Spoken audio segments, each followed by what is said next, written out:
নমস্কার বন্ধুরা, আজ আমি এই গরমের দিনে কলা আলু দিয়ে জ্যান্ত রুই মাছের পাতলা ঝোল করে দেখাবো। এই ঝোলটা এই গরমের দিনে খেতে খুবই ভালো লাগবে আর পেটের পক্ষেও খুব উপকার। কলা আলু দিয়ে পাতলা মাছের ঝোল করার জন্য আমি এখানে জ্যান্ত রুই মাছ নিয়েছি কয়েক পিস। নিয়ে ভালো করে ধুয়ে লবণ আর হলুদ মাখিয়ে নেব। লবণ আর হলুদ দিয়ে দিয়েছি। এবার আমি হাত দিয়ে খুব ভালো করে মাছগুলোতে লবণ আর হলুদ মাখিয়ে নিয়েছি।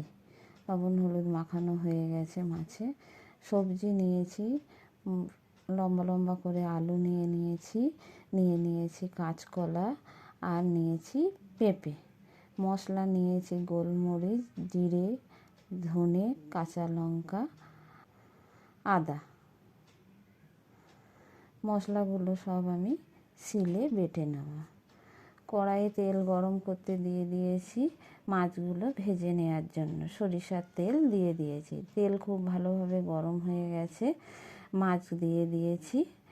মাছগুলো উল্টে পাল্টে ভালো করে ভেজে নিতে হবে। কলা আলু দিয়ে মাছের পাতলা ঝোল করব তো, তাই খুব বেশি কড়া করে মাছগুলো ভাজবো না, একটু হালকা করে ভেজে নেব।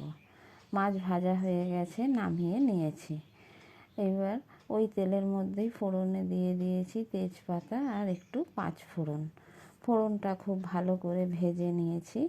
দিয়ে দিলাম কেটে রাখা আলু আর পেঁপে। দিয়ে খুব ভালো করে খুন্তি দিয়ে নেড়ে নেব। লবণ দিয়ে দিয়েছি একটু। দিয়ে খুব ভালো করে খুন্তি দিয়ে নেড়ে চেড়ে নিয়ে কিছুক্ষণের জন্য ঢেকে দিয়েছি। ঢাকা খুলে নিয়েছি। পেঁপে আর আলু বেশ কিছুটা ভাজা হয়ে গেছে। এবার আমি দিয়ে দেব কেটে রাখা কাঁচকলাটা। দিয়ে কলা সবজির সাথে খুব ভালো করে আমি ভেজে নেব।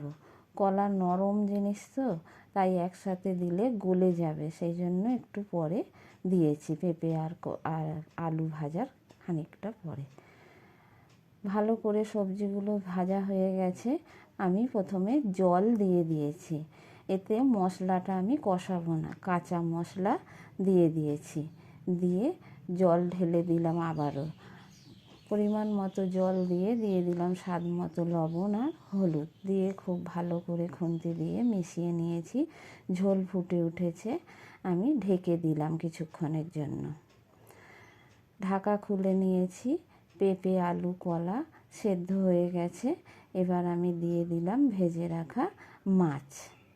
ভেজে রাখা মাছটা দিয়ে ভালো করে খুন্তি দিয়ে ঝোলের মধ্যে নেড়ে চেড়ে নিচ্ছি। ঝোলে ডুবিয়ে ডুবিয়ে দিচ্ছি খুন্তি দিয়ে।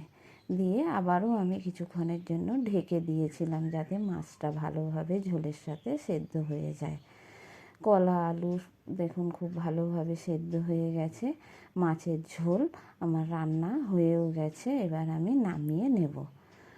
ভালো করে দেখছি সেদ্ধ হয়েছে কিনা। খুব ভালোভাবে সেদ্ধ হয়ে গেছে সমস্ত সবজি। এবার আমি মাছের ঝোল নামিয়ে নিয়েছি। এই দেখুন।